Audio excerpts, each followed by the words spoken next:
Hello my dear student, स्वागत है आप सभी का आपका अपना यूट्यूब चैनल माँ शारदे टीचिंग सेंटर में। क्या आप क्लास ट्वेल्थ बिहार बोर्ड का स्टूडेंट हैं और 2025 में बोर्ड का एग्ज़ाम देने वाले हैं? क्या 2025 में बोर्ड का एग्ज़ाम देने वाले हैं? तो मेरे दोस्त, आज का क्लास आपके लिए काफ़ी स्पेशल होने वाला है, क्योंकि आज के क्लास में हम लोग चर्चा करेंगे क्लास ट्वेल्थ मैथमेटिक्स। क्या क्लास ट्वेल्थ मैथ के सिलेबस के बारे में क्या चर्चा करेंगे? सिलेबस के बारे में कि क्लास ट्वेल्थ का जो मैथ है उसका सिलेबस क्या है, मतलब उसका सिलेबस क्या है, हमें पढ़ना क्या है। क्योंकि कई स्टूडेंट ऐसे होते हैं जो सिर्फ पढ़ते जाते हैं लेकिन उनको अपने सिलेबस के बारे में जानकारी नहीं होती है। तो इसलिए आज हम सबसे पहले जानेंगे कि हमारा सिलेबस क्या है, हमें मैथ में कौन कौन से चैप्टर पढ़ना है और किस चैप्टर में क्या क्या पढ़ना है। उसके बाद नेक्स्ट हम चर्चा करेंगे कि एग्ज़ाम पैटर्न क्या है। क्या एग्ज़ाम पैटर्न क्या है? तो एग्ज़ाम पैटर्न के बारे में जानना हमारे लिए इसलिए महत्वपूर्ण है क्योंकि मेरे दोस्त,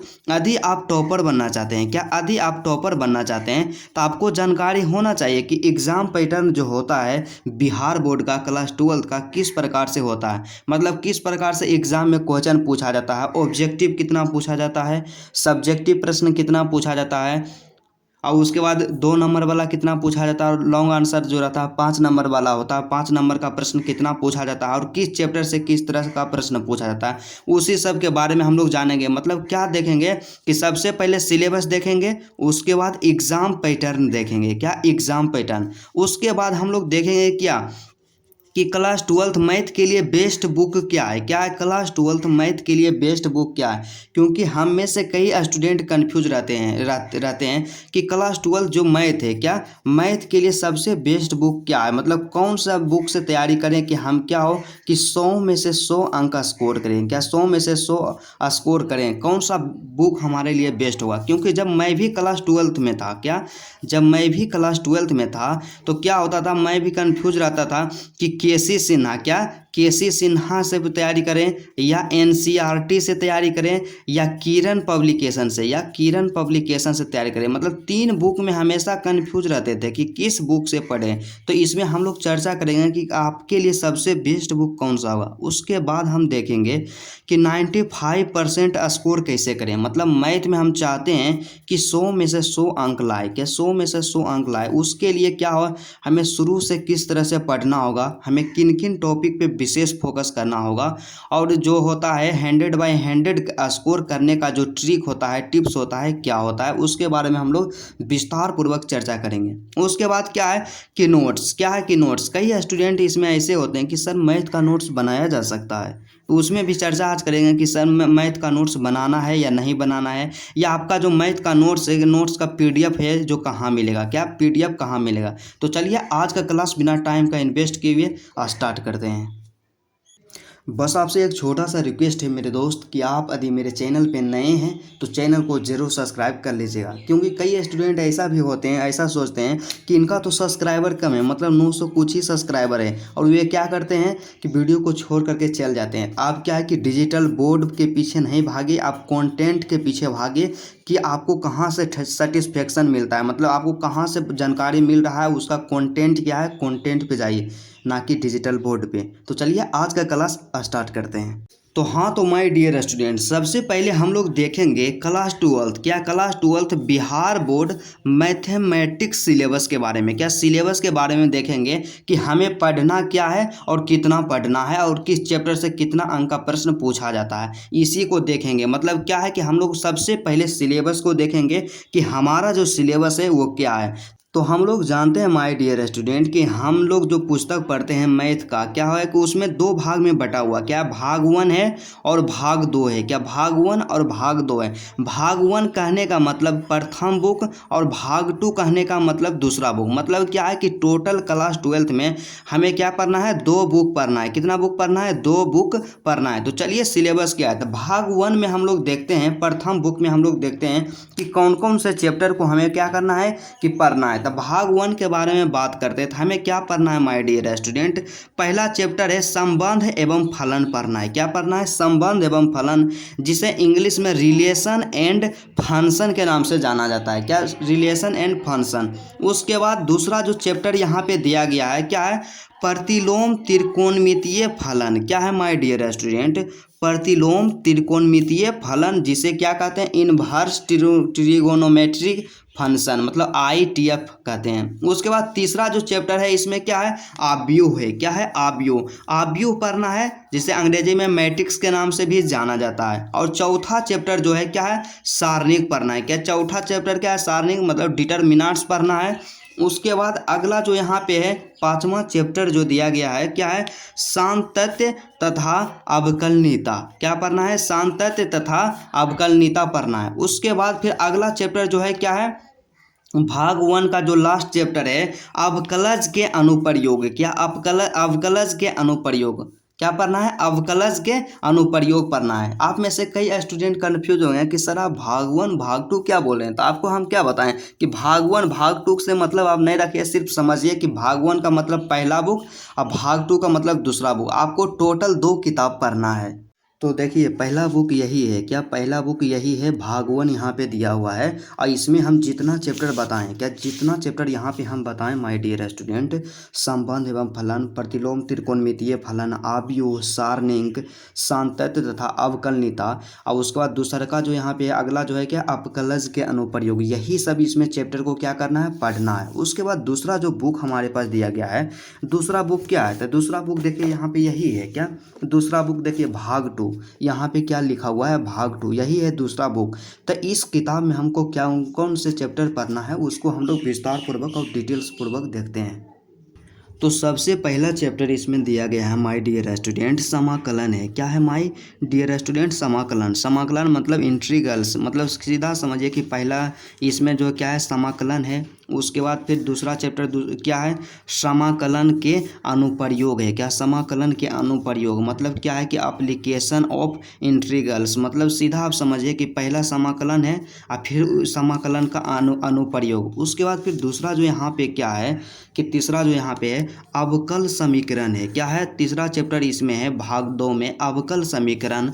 उसके बाद फिर अगला जो यहाँ पे दिया गया है, सदिश बीजगणित। क्या है, सदिश बीजगणित। उसके बाद नेक्स्ट जो दिया गया है यहाँ पे क्या है कि त्रिविमीय ज्यामिति। क्या, त्रिविमीय ज्यामिति, जिसे हम लोग 3 डायमेंशनल ज्योमेट्री के नाम से भी जानते हैं। उसके बाद अगला जो यहाँ पे दिया गया है क्या है कि रैखिक प्रोग्राम है। क्या, रैखिक प्रोग्राम मतलब कि लीनियर प्रोग्रामिंग। क्या, लीनियर प्रोग्रामिंग। और लास्ट का जो चैप्टर है, सबसे अंत वाला चैप्टर है, क्या है, प्रायिकता है। क्या, प्रायिकता है। क्या है माय डियर स्टूडेंट, प्रायिकता है, जिसे अंग्रेजी में प्रोबेबिलिटी के नाम से जाना जाता है। मतलब सिंपली हम लोग देखें तो हमें क्या करना है कि क्लास 12th में भाग 1 में कितना चैप्टर पढ़ना है, तो भाग 1 में आपको 6 चैप्टर पढ़ना है। क्या, भाग 1 में आपको 6 चैप्टर पढ़ना है, मतलब कि 6 चैप्टर। अब प्लस में अब भाग 2 में आपको क्या पढ़ना है, 7 चैप्टर पढ़ना है। क्या, 7 चैप्टर प्लस 7 चैप्टर, मतलब टोटल जो आपको पढ़ना है 13 चैप्टर पढ़ना है। क्या, 13 चैप्टर पढ़ना है।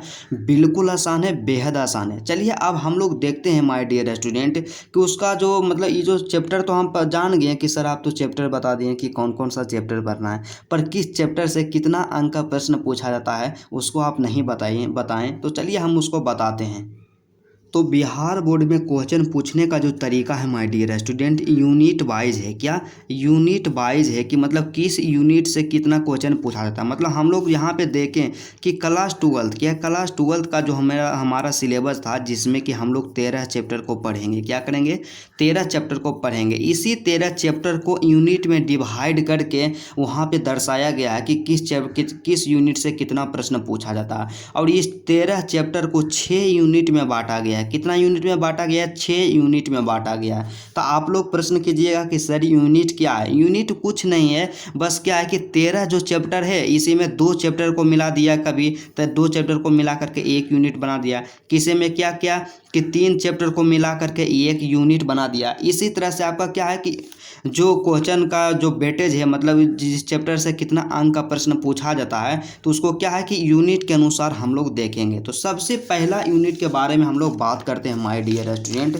तो सबसे पहला यूनिट हमारे पास जो है जिससे कि 10 अंक का प्रश्न पूछा जाता है। कितना अंक का प्रश्न पूछा जाता है, 10 अंक का प्रश्न पूछा जाता है। और मोस्ट इंपॉर्टेंट है, क्या है माय डियर स्टूडेंट, यहाँ आप ध्यान दीजिएगा कि प्रथम यूनिट यूनिट से 10 अंक का प्रश्न पूछा जाता है। तो प्रथम यूनिट का नाम क्या है?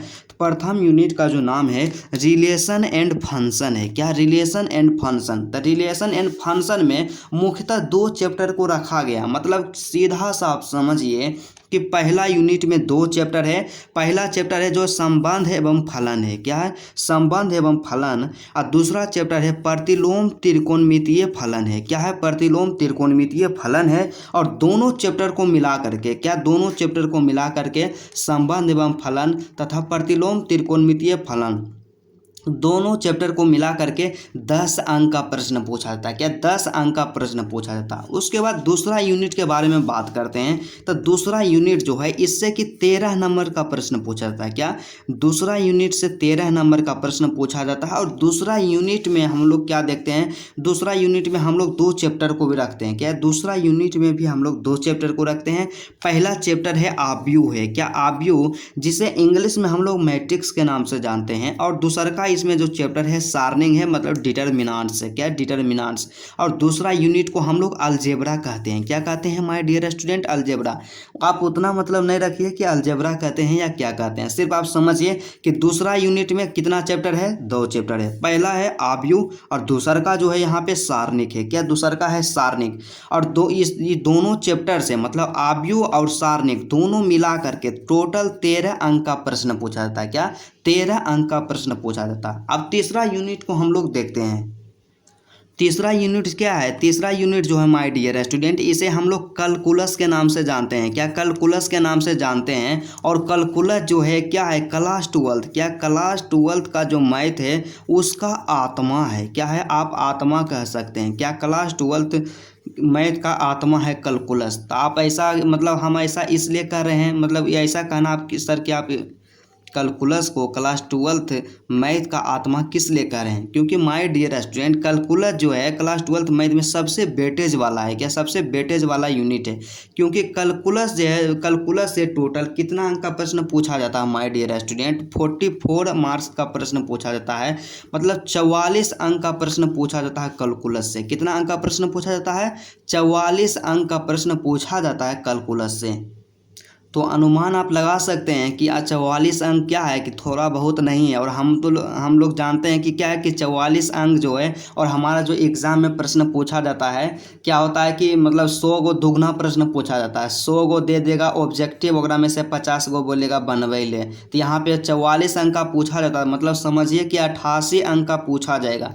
मतलब सीधा सा आप समझिए ना कि कैलकुलस जो है, कैलकुलस से सबसे ज़्यादा अंक का प्रश्न पूछा जाता है। और आपको इस यूनिट पे सबसे ज़्यादा फोकस करना है।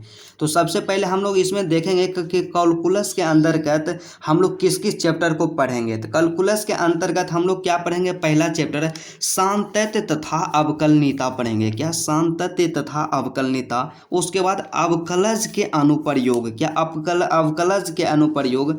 उसके बाद तीसरा चैप्टर इसमें देखेंगे कि समाकलन। क्या देखेंगे माय डियर स्टूडेंट? समाकलन चैप्टर को देखेंगे।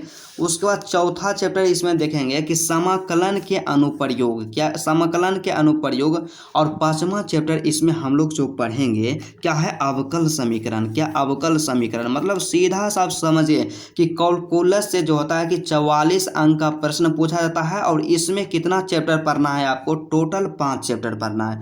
पहला है सातत्य तथा अवकलनीयता, दूसरा अवकलज के अनुप्रयोग, तीसरा समाकलन, और चौथा क्या? समाकलनों के अनुप्रयोग। और उसके बाद पांचवा जो है अवकल समीकरण है। क्या? पांचवा अवकल समीकरण है। और इस यूनिट पे आपको विशेष फोकस करना है। फोकस तो आपको सब पे करना है, लेकिन क्या है कि कैलकुलस पे आपको क्या करना है कि विशेष ध्यान देना है।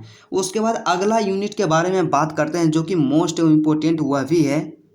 तो अगला यूनिट यहाँ पे क्या है? यूनिट नंबर 4 है। क्या? यूनिट नंबर 4 है। और इससे 17 अंक का प्रश्न पूछा जाता है। क्या पूछा जाता है? यूनिट 4 से 17 अंकों का प्रश्न पूछा जाता है। तो यूनिट 4 को हम लोग कहते हैं वेक्टर्स एंड 3D ज्योमेट्री। क्या? Vectors and 3D geometry. और यूनिट 4 में हम लोग क्या करते हैं माय डियर स्टूडेंट? मात्र 2 चैप्टर को पढ़ते हैं। पहला क्या है कि सदिश बीजगणित। क्या? सदिश बीजगणित के पढ़ते हैं, मतलब को वेक्टर को पढ़ते हैं। उसका दूसरा का इसमें है कि त्रिविमीय ज्यामिति। क्या? त्रिविमीय ज्यामिति। मतलब सीधा सा आप समझिए कि क्या? 3D को पढ़ते हैं। क्या? 3D को पढ़ते हैं। मतलब आप देखिए कि चौथा यूनिट जो है क्या है, मतलब इसमें है वेक्टर, क्या वेक्टर प्लस 3D, क्या वेक्टर और 3D को मिला करके 17 अंक का प्रश्न पूछा जाता है। क्या 17 अंक का प्रश्न पूछा जाता है। मोस्ट इम्पोर्टेंट है, VVI है यूनिट, क्योंकि इससे ज़्यादा मैक्सिमम मात्रा में क्वेश्चन पूछा जा रहा है। मतलब क्या, मात्र 2 चैप्टर है, पहला है अति वेक्टर है और दूसरा का 3D। वेक्टर और 3D मिला करके 17 अंक का प्रश्न पूछा जाता है। उसके बाद अगला जो यूनिट है, यूनिट 5 है। क्या यूनिट 5 है, और इस यूनिट से 6 अंकों का प्रश्न पूछा जाता है। कितना अंक का प्रश्न पूछा जाता है, 6 अंकों का प्रश्न पूछा जाता है। और यूनिट 5 में हम लोग मात्र एक चैप्टर को रखते हैं जिसका नाम है रैखिक प्रोग्राम। क्या है, रैखिक प्रोग्राम, जिसे अंग्रेजी में लीनियर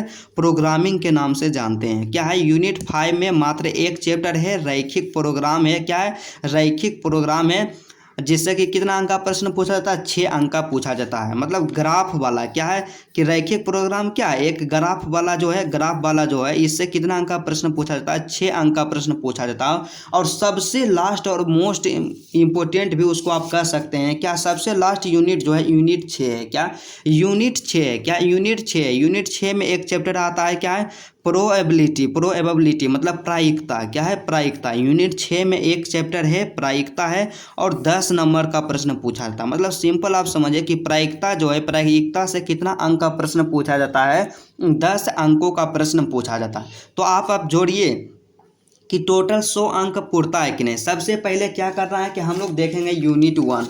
तो यूनिट 1 में देखिए, यूनिट 1 में कितना है, 10 अंक है, तो प्लस कर देंगे 10। उसके बाद फिर यूनिट 2 में कितना अंक है, 13 अंक का प्रश्न पूछा जाता है, तो यहाँ से कर देंगे 13 कर देंगे, ठीक है।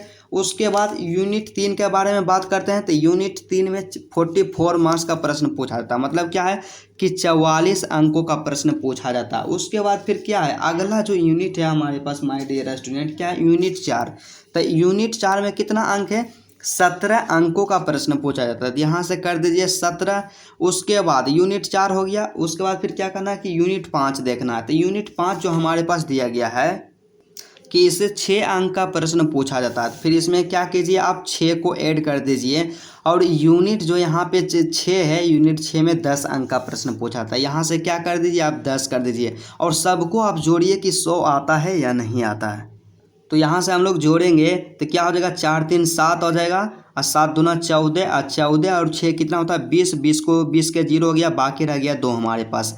1 2 4 2 6 2 8 और 2 10, क्या हो गया, 4 10 हो गया। मतलब टोटल 100 अंक हो गया। मतलब क्या है कि इतने 6 यूनिट में प्रश्न को पूछा जाता है। 6 यूनिट में, चैप्टर को 6 यूनिट में डिवाइड किया गया है, और आपको हम बता दिए हैं भी कि किस यूनिट से कितना अंक का प्रश्न पूछा जाता है। अब हम लोग देखेंगे कि हमारा एग्ज़ाम पैटर्न क्या है। एग्ज़ाम पैटर्न के बारे में देखेंगे कि एग्ज़ाम पैटर्न क्या है, किस तरह से एग्ज़ाम में प्रश्न को पूछा जाता है। बस आपसे एक छोटा सा और रिक्वेस्ट है कि आप क्या करते हैं कि वीडियो को लाइक नहीं करते हैं, तो आप क्या कीजिए कि बीच बीच में वीडियो को लाइक भी कर दीजिए। लाइक करने से आपको कोई नुकसान नहीं होगा, उससे क्या होता है कि मेरा मनोबल बढ़ता है। हाँ, तो माय डियर स्टूडेंट, अब हम लोग देखेंगे कि एग्ज़ाम पैटर्न क्या है। तो हम लोग जानते हैं कि कोई भी सब्जेक्ट रहता है, टोटल 100 अंक का होता है। क्या, 100 अंक का प्रश्न उसे पूछा जाता है। तो इसमें क्या होता है कि इसमें 2 भाग होता है। एक तो होता है ऑब्जेक्टिव होता है। क्या होता है, एक ऑब्जेक्टिव होता है। क्या, एक होता है ऑब्जेक्टिव, और दूसरा का यहाँ पे क्या होता है, सब्जेक्टिव होता है। क्या, सब्जेक्टिव होता है। तो ऑब्जेक्टिव में क्या होता है माय डियर स्टूडेंट, ऑब्जेक्टिव में रहता है 100 को प्रश्न दिया हुआ है। क्या, 100 को प्रश्न, इसमें से आपको मात्र कितना बनाना है, इसमें से आपको मात्र 50 बनाना है। क्या, 100 में से 50 बनाना है। मतलब सीधा सा आप समझिए कि 100 ऑब्जेक्टिव दिया हुआ रहेगा, और इसमें से आपको क्या करना है, 50 बनाना है। क्या, इसमें से आपको क्या करना है, 50 बनाना है। उसके बाद सब्जेक्टिव में बारे में बात करते हैं, तो इधर तो 50 हो गया, इधर भी बच गया क्या, 50 अंक। तब 50 अंक इसमें कैसे पूछा जाता है, तो इसमें भी 2 तरह का प्रश्न पूछा जाता है सब्जेक्टिव में। पहला जो होता है माय डियर स्टूडेंट, पहला क्या होता है, लघु उत्तरीय होता है। क्या, लघु उत्तरीय होता है और दूसर का जो होता है यहाँ पे दीर्घ उत्तरीय। क्या होता है? दीर्घ उत्तरीय। लघु उत्तरीय कहने का मतलब क्या हो गया कि 2 अंक वाला प्रश्न। क्या? 2 अंक वाला प्रश्न। और दीर्घ उत्तरीय कहने का मतलब 5 अंक वाला प्रश्न। तो क्या करेगा आपको कि 30 गो दे देगा लघु उत्तरीय। क्या करेगा? 30 गो देगा लघु उत्तरीय और उसमें से आपको क्या करना है? मात्र 15 बनाना है। क्या? मात्र 15 प्रश्न बनाना है। क्या रहेगा? 30 गो रहेगा लघु उत्तरीय, ओकरा में से 15 गो बनाना है और प्रत्येक प्रश्न के लिए आपको 2 अंक देगा। तब 15 दूना कितना हो जाएगा? 30 अंक यहाँ से आ गया। और दीर्घ उत्तरीय में क्या होगा? टोटल आपको 8 प्रश्न देगा। क्या? टोटल आपको 8 प्रश्न देगा और इसमें से आपको 4 बनाना रहेगा। क्या? 4 बनाना रहेगा, आधा आधा रहेगा बनाना। 8 था, 4 बनाएंगे। 30 प्रश्न में 5 बनाएंगे और प्रत्येक क्वेश्चन जो होता है 5 अंक का होता था। 5 कितना होता है? 20 अंक। 20 होता है। क्या? 20। तो 30 अंक प्लस 20 अंक कितना हो गया?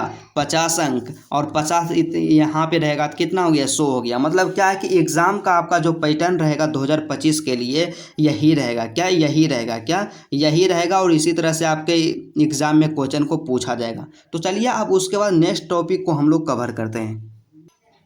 अगला जो सबसे मोस्ट इम्पोर्टेंट है और कई स्टूडेंट इसमें कंफ्यूज रहते हैं कि सर हम किस बुक से तैयारी करें। क्या? किस बुक से तैयारी करें या किस बुक से पढ़ें। क्योंकि यदि आप क्या है कि एक बेहतर करना चाहते हैं, आप 100 में से 100 अंक लाना चाहते हैं, स्कोर करना चाहते हैं, तो आपके मन में दुविधा होगा। आप सोचते होंगे कि नहीं बढ़िया से बढ़िया किताब पढ़ेंगे ना तो ठीक रहेगा, 100 में से 100 अंक लाएंगे। यह गलती क्या किए थे? हम भी किए थे। क्या? हम भी सोचते थे। हम 3 किताब उठाए थे, 3 किताब में कन्फ्यूज थे। केसी सिन्हा। क्या? केसी सिन्हा। उसके बाद क्या था? दूसर का NCERT था। क्या? NCERT। और तीसर का जो किताब था किरण पब्लिकेशन का। किरण पब्लिकेशन का। आप उसमें से मतलब किसी और किताब में भी कंफ्यूज होंगे कि कौन सा किताब पढ़ें। तो हम भी यही कंफ्यूज थे।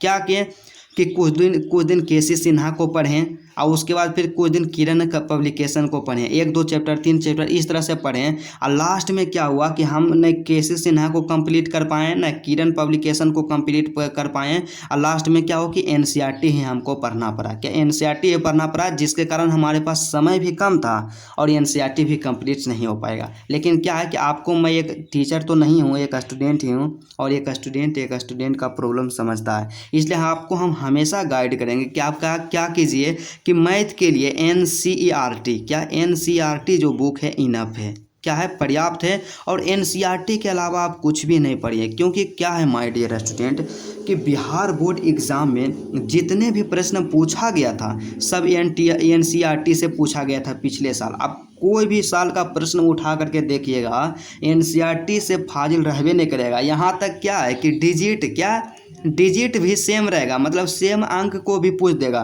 तो आपको 100% और पूरा श्योर होकर के हम भी बताएंगे कि NCERT आप सिर्फ पढ़िए। क्या? बुक में नहीं भटकिए, NCERT पढ़िए। जहाँ भी आप पढ़ रहे हैं वहाँ आप NCERT जरूर कवर कीजिए। उसके साथ आप क्या कीजिए कि एक क्वेश्चन बैंक लीजिए। क्या? Question bank. क्या कीजिए? आप क्वेश्चन बैंक लीजिए कोई भी पब्लिकेशन का। क्या? कोई भी पब्लिकेशन का आप क्या कीजिए?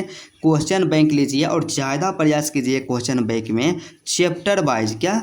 चैप्टर वाइज जो होता है क्वेश्चन बैंक होता है उसको आप परचेज कीजिए। क्या कीजिए? सबसे पहले NCERT बुक, उसके बाद फिर क्या कीजिए?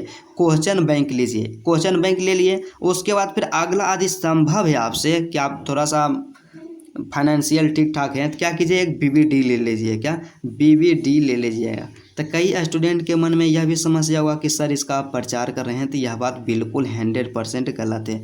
क्योंकि क्या है कि हम तो एक स्वयं स्टूडेंट है और मेरा चैनल इतना छोटा है कि इसमें प्रचार करने के लिए कोई कैसे देगा। तो BBD को हम परचेज करने के लिए इसलिए बोल रहे हैं क्योंकि माय डियर स्टूडेंट कि हम स्वयं BBD से पढ़े हैं। उसमें क्या होता है कि चैप्टर वाइज, क्या चैप्टर वाइज जितने भी PYQ क्वेश्चन है, क्या चैप्टर वाइज जितने भी PYQ क्वेश्चन है, मतलब जितने भी प्रश्न पिछले साल पूछा गया, चाहे वह ऑब्जेक्टिव हो, चाहे वह क्या है शॉर्ट क्वेश्चन हो, और चाहे वह क्या है लॉन्ग क्वेश्चन हो, मतलब 5 अंक वाला क्वेश्चन, सभी को चैप्टर वाइज दिया गया है, विथ में उसका सॉल्यूशन दिया गया है। और वहाँ से आप क्या कीजिएगा, उसको यदि प्रैक्टिस कीजिएगा तो आपके लिए इनफ रहेगा। मतलब सीधा सा आप समझिए कि आपको NCERT बुक मैथ लेना है, मैथ के लिए NCERT लेना है, उसके बाद एगो क्वेश्चन बैंक खरीद लेना है, और संभव है यदि तो आप एक क्या कीजिए BBD खरीद लीजिए। उसके बाद हम लोग देखेंगे कि कैसे मैथ में 100 में से 100 करें, क्योंकि हम लोग तो देख लें उसका सिलेबस क्या है, एग्ज़ाम पैटर्न क्या है, कौन सा बुक हमें पढ़ना है। लेकिन आप सर आप ये बताइए कि आप कैसे मैथ में हम 100 में से 100 अंक लाएं। तो आपको बताएं हैं कि मैथ में से 100 में से 100 अंक लाने का एक सिंपल सा और छोटा सा तरीका है कि जो चैप्टर ख़त्म हो जाए, क्या जो चैप्टर ख़त्म हो जाए उसमें ये सब काम को करना है। सबसे पहला काम क्या करना है आपको, सबसे पहला और मोस्ट इम्पोर्टेंट है कि फार्मूला एंड ऑल थ्योरी, मतलब जितने भी उस चैप्टर के फार्मूला रहे, जितना भी थ्योरी रहे, उसको 100% क्या करना है कि 100% रट जाना है, 100% कंप्लीट करना है, कर लेना है। उसके बाद क्या हुआ, फार्मूला कंप्लीट हो गया। उसके बाद उसका आप नोट्स बनाइए। क्या नोट्स बनाइए? आप बोलिएगा कि हाँ सर क्या मैथ का नोट्स बनाया जाता है?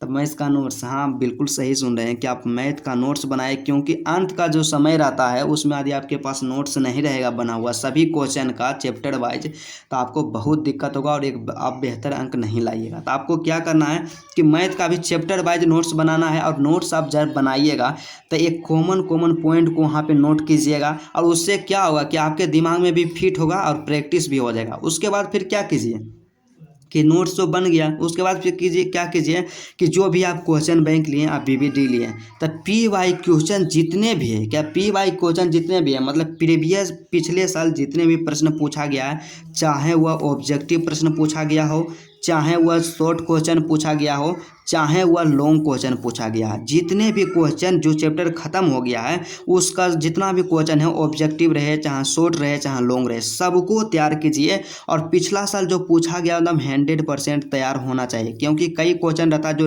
रिपीटेड रहता है और उसी पैटर्न पे भी आगे का प्रश्न पूछा जाता है। इसलिए आप क्या कीजिए कि सबसे पहले फार्मूला जितना भी रहे उस चैप्टर का उसको कंप्लीट कीजिए, उसका नोट्स बनाइए। उसके बाद उस चैप्टर के जितने भी प्रश्न पूछे गए हैं सबको कंप्लीट कीजिए। उसके बाद क्या है कि प्रत्येक दिन क्या कीजिए, प्रत्येक दिन मैथ का प्रैक्टिस कीजिए। क्या, प्रत्येक दिन मैथ का प्रैक्टिस कीजिए, क्योंकि मैथ एक ऐसा सब्जेक्ट है, यदि आप इसमें 1-2 दिन नहीं पढ़ते हैं तो क्या होता है आपके दिमाग से निकलते रहता है। इसलिए आप क्या कीजिए कि ज़्यादा से ज़्यादा जितना आप प्रैक्टिस कीजिएगा मैथ के उतना आपके लिए अच्छा होगा। क्योंकि कई स्टूडेंट ऐसे होते हैं कि जो तो सिर्फ पढ़ते जाते हैं लेकिन प्रैक्टिस नहीं करते हैं। लेकिन आपको बताते हैं माय डियर स्टूडेंट कि यदि आप मैथ में 100 में से 100 लाना चाहते हैं तो आप क्या कीजिए कि मैथ का जो जितना प्रैक्टिस कीजिएगा उतना आपके लिए अच्छा होगा। क्या, जितना प्रैक्टिस कीजिएगा और उतना आपके लिए अच्छा होगा। आपको बताएं कि प्रैक्टिस करने के लिए और क्या करना है कि आपको सप्ताह में 2 दिन क्या है, शनिवार क्या है कि शनिवार अब प्लस में क्या है रविवार, क्या शनिवार और रविवार 2 दिन आपको क्या करना है, सिर्फ प्रैक्टिस करना है, नया चीज़ कुछ भी नहीं पढ़ना। तो चलिए आज का क्लास यहीं तक रहता है। मुझे उम्मीद है कि आपको पूरा जितना भी प्रॉब्लम होगा सबका सॉल्यूशन 100% मिल गया होगा। तो यदि आप मेरे चैनल पे नए हैं तो चैनल को ज़रूर सब्सक्राइब कर लीजिएगा। तो चलिए आज का क्लास यहीं तक रहता है, फिर आपसे मिलते हैं मेरे दोस्त नेक्स्ट वीडियो में।